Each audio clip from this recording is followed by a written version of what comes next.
Bwana Gavana, uendelee na huo moyo wa kupenda watu wote.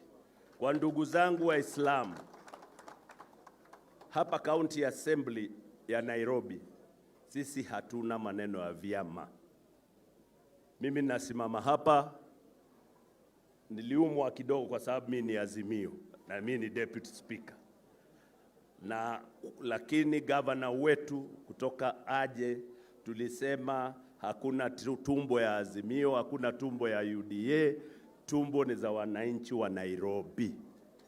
Kwa hivyo ndugu zangu Waislamu, tuzoee kusameheana, na siasa tafadhali kwa mambo kama haya sio mzuri sana, kwa sababu kunao, na mimi niseme kama vile majority leader wangu wamesema hapa, sisi kama jamii ya Azimio tumemsamehe yule ndugu yetu, na kwa niaba wana Nairobi, kwa sababu mimi ni Deputy Speaker, bado tuwakusamehe ndugu yangu.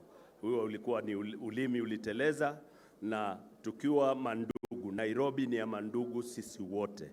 Kwa hayo machache na mengi, asanteni, na namkaribisha Mheshimiwa Yusuf Hassan ambaye atatujulisha waheshimiwa wote wa Nairobi, wale wametoka nje ya Nairobi, ili kutoka hapo atamuita spika wetu, ili naye spika atuitie gavana wetu.